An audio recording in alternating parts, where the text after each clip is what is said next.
Pakistan series बचाएगा या जनूबी अफ्रीका बाजी ले जाएगा, फैसला आज सेंचुरियन में हो जाएगा। डरबन में बैटिंग फ्लॉप हुई, अब गलती की गुंजाइश नहीं, रन बनाने होंगे वो भी तेज।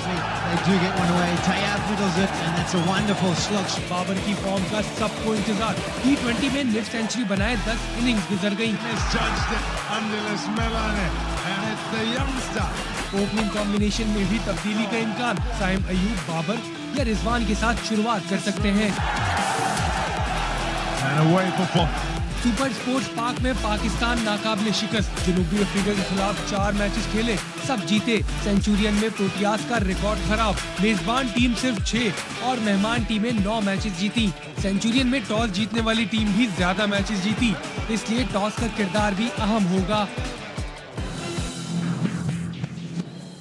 अस्सलाम वालेकुम, hello and welcome to sports room. मैं हूं आपका मेजबान नजीबुल हसनैन और रिपोर्ट आपने मुलाहिजा की। 2 चीज़ें बड़ी इंपॉर्टेंट है इस मैच में, एक तो सीरीज बचाना बहुत ज़रूरी है, यहाँ शिकस्त सीरीज साउथ अफ्रीका की हो जाएगी, और दूसरा ये कि सेंचुरियन में हम कभी हारे नहीं है, हमारा रिकॉर्ड बड़ा शानदार है। इस पर बात करने के लिए और बहुत सारी चीज़ों पर बात करने के लिए मेरे साथ स्टूडियो में मौजूद है our sports correspondent Shahid Hashmi साहब। शाहिद साहब अस्सलाम वालेकुम। वालेकुम अस्सलाम। रिकॉर्ड बड़ा शानदार है, यहाँ की बेस्ट जो score bye batsman Babar Azam के 122 हैं, यहाँ बॉलिंग फिगर्स 2013 में उमर गुल के 6 रन दे के 5 विकेटें, बड़ा ज़बरदस्त खेला है यहाँ पे। लेकिन बैटिंग हमारी स्ट्रगल कर रही है रिसेंट टाइम में, यहाँ रन्स भी बहुत ज़्यादा बनते हैं। सेंचुरियन का ग्राउंड तेज़ विकेट होती है और इस पे रन्स भी बनते हैं, ग्राउंड भी एक तरफ से 2 तरफ से छोटा होता है। तो पाकिस्तान ने 200 प्लस का टारगेट यहाँ पे चेज किया हुआ है। अच्छा हो कि साउथ अफ्रीका 200 रन बनाए और हम 200 रन बना दें, और ऊपर से बाबर आजम फिर कुछ रन्स करे, इसलिए कि उसने 10 इनिंग्स में रन किए। बाबर आजम के ऊपर इतनी ज़्यादा तनकीद होती है, प्लेयर तो वो अच्छा है लेकिन अब उससे नहीं हो रहा, पिछली 10 इनिंग्स में नहीं हुआ। लेकिन वो प्लेयर यानी अगर वो 10 इनिंग्स में नहीं कर रहा है, इसका मतलब ये नहीं है कि उसके 4000 रन उसने तुक्के में बना लिए T20 क्रिकेट में। Is a very good player और मुझे आज पूरी उम्मीद है कि आज वो रन्स बनाएगा और आज पाकिस्तान मैच जीत के सीरीज बराबर करेगा। बिल्कुल इसी उम्मीद पे चल रहे हैं हम कि बाबर कभी तो रन करेंगे। मैंने भी उम्मीद लेकिन मुझे ये बताइए कि ये ओपनिंग जोड़ी पे बड़ी क्रिटिसिज्म हो रही है, और ये बात गलत नहीं है कि ये दोनों ओपनिंग करते हैं तो पावर प्ले को जाया करते हैं और आने वाले बल्लेबाजों पे प्रेशर आता है। इन दोनों ने मैचेस जितवाए भी हैं और इनकी पार्टनरशिप में T20 क्रिकेट में सबसे हाईएस्ट पार्टनरशिप इनकी पूरी दुनिया में। लेकिन हमेशा इनका स्ट्राइक रेट मौजूद बहस बनता है। इनको खुद भी सोचना चाहिए, बड़े प्लेयर हैं। रिजवान अब कप्तान है, बाबर आजम कप्तान थे, बाबर आजम वर्ल्ड के बेस्ट प्लेयर्स में वाइट बॉल के माने जाते हैं अभी भी। तो उनको भी खुद गौर करना चाहिए कि हमारा स्ट्राइक रेट अभी भी बाबर आजम इस वक्त पाकिस्तान के जितने भी बैट्समैन हैं टीम में सबसे हाईएस्ट स्ट्राइक रेट उसी का है। लेकिन उन्हें पता होना चाहिए कि T20 क्रिकेट अब 120-130 के स्ट्राइक रेट से निकलकर 150 पे पहुंच गई। आप ट्रेविस हेड को देखें, आप तिलक वर्मा को देखें, संजू सैमसन को देखें, आप जितने भी बड़े क्रिकेटर्स इस वक्त खेल रहे हैं T20 क्रिकेट, क्लासन है, मिलर है, क्विंटन डिकॉक था, ये सब 140-150 के स्ट्राइक रेट से खेलते हैं। तो उनको खुद रियलाइजेशन करनी चाहिए कि हमें एक गियर आगे ऊपर जाना है। मेरा पॉइंट ये है कि चले एक बंदा खेलता हो ना 130 के स्ट्राइक रेट से, अगर बाबर जैसा प्लेयर है वो अफोर्ड कर सकता है, या जैसे केन विलियमसन भी स्लो खेलते थे, इतना तेज नहीं खेलते थे, लेकिन आसपास के प्लेयर्स तो तेज खेलते हैं। रिजवान भी स्लो खेलेंगे, बाबर भी स्लो खेलेंगे, आने वाले भी स्लो खेलेंगे, तो ऐसे तो नहीं चलेगा। कुछ ऐसी पॉलिसी लगती है जैसे कि रिजवान ये चाहते हैं कि मैं एंकर करूं, शुरू से आखिर तक खेलूं, या अगर बाबर आजम आउट नहीं होते वो भी शुरू से आखिर तक खेलें। लेकिन सामने भी तो मारने वाला कोई हो ना। तैयब ताहिर आए, उन्होंने ब्राना बॉल स्कोर किया, उस्मान आए, पहली गेंद पे चौका मारा, फिर शेल में चले गए। तो दूसरे एंड से कोई अगर जब तक नहीं मारेगा तो वो एंकरिंग वाला सिस्टम नहीं चलेगा। अब इंटरनेशनल क्रिकेट में वो एंकरिंग वाला सिस्टम नहीं रहा, अब वो दोनों एंड से ही दोनों प्लेयर मार रहे होते हैं। आप इंडिया को देख लें, इंग्लैंड को देख लें, ऑस्ट्रेलिया को देख लें, जितनी भी टीम है आप दोनों एंड से वो मार रहे होते हैं। वो वाला स्टाइल कि अब एक एंकर करेगा और एक मारेगा वो अब नहीं चल सकता। वो उस टीम में चलेगा कि जब आपके पास 3, 4, 5, 6, 7 पे बड़े पावर हिटर्स वाले, और उसी कोशिश में शाहीन को भेजा था। शाहीन अच्छी हिट लगाता है लेकिन उस दिन नहीं लगी। शाहीन को ऑलराउंडर समझना ये हमारी बहुत बड़ी गलती है। ये PSL थोड़ी है, ये ऑलराउंडर नहीं, पिंच हिटर आप उसे यूज कर सकते हैं। जब अक्सर ऐसा होता है कि कप्तान आउट ऑफ द बॉक्स नहीं करता तो हम ये कहते हैं ये आउट ऑफ द बॉक्स नहीं है।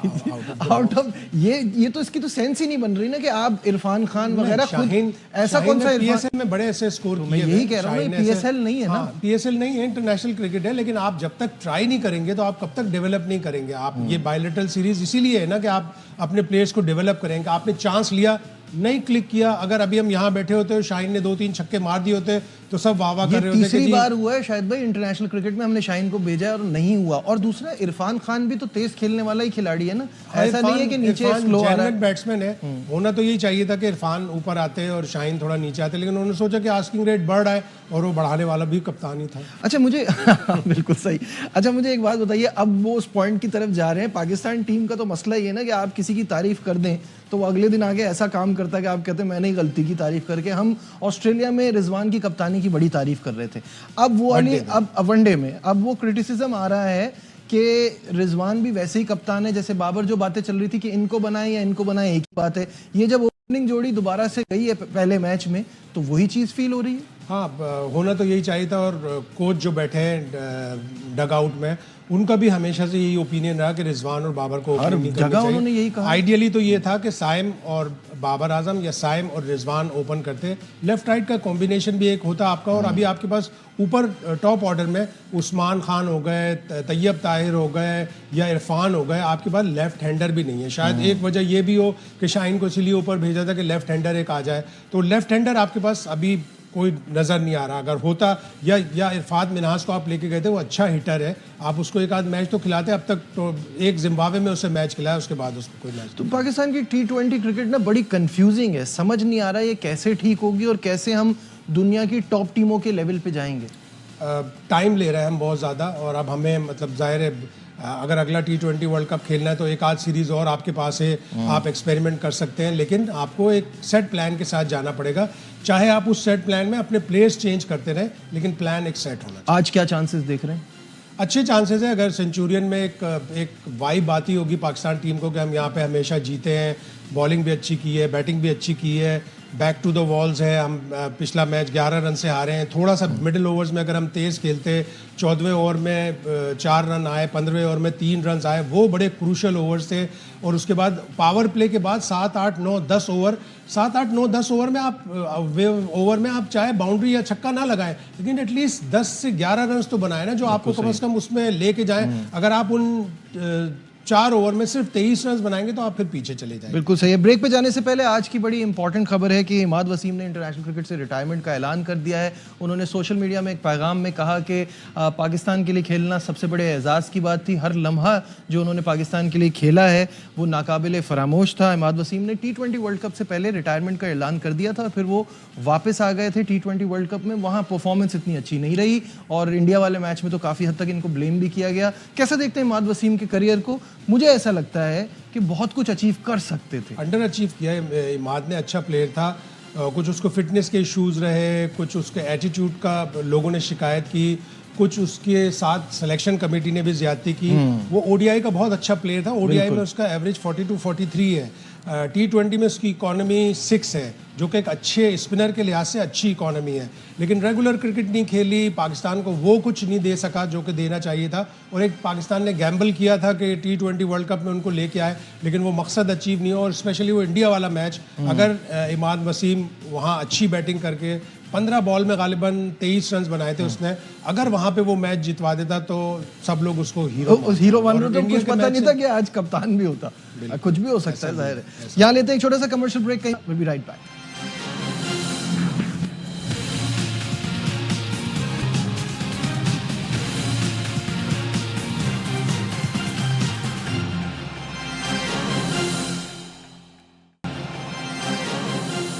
Glad to have you back once again to Sports Room। और एक और बड़ी खबर, जेसन गिलेस्पी का जाना।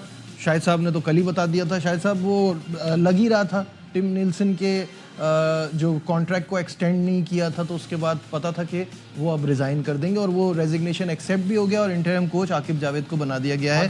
कैसा देखते हैं इसको? पाकिस्तान क्रिकेट के लिए तो बहुत ही अच्छा हुआ इसलिए कि गिलेस्पी ने बिल्कुल भी मुतासिर नहीं किया।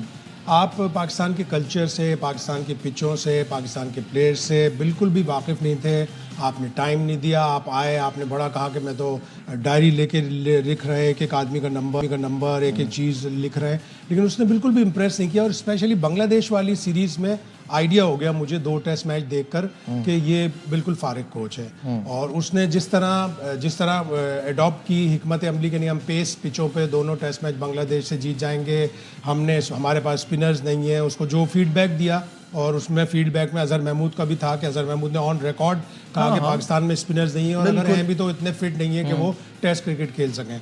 बांग्लादेश के 2 टेस्ट मैच से मुझे आइडिया हो गया। फिर जब इंग्लैंड से पहला टेस्ट मैच हुआ उसमें भी आइडिया हुआ कि गैलेस्पी की शेल्फ लाइफ खत्म हो गई। उसने जितना कोचिंग करनी थी इंटरनेशनल में तो यही स्टार्ट किया था, आगे बढ़ना था। जितनी कोचिंग करनी थी उसने यॉर्कशायर में कर ली, साउथ ऑस्ट्रेलिया में कर ली, खत्म हो गया। तो अब वो पाकिस्तान के पास अच्छे कोचेज हैं, पाकिस्तान अपने कोचेस पे डिपेंड करे। और अच्छा ये इमेज गलत नहीं जाती कि आपने गैरी कर्स्टन को बुलाया, एक तो आप बुलाते हैं फिर सब कुछ दे देते हैं, सिलेक्शन भी आप करो, ये भी आप करो, फिर चीजें वापस लेना शुरू करते हैं। अब टिम नेल्सन को लेके भी बड़ा शोर मच रहा था कि ये अपने बंदे को ले आए, अब आकिब जावेद आए हैं तो क्या शाहिद असलम को नहीं लाए?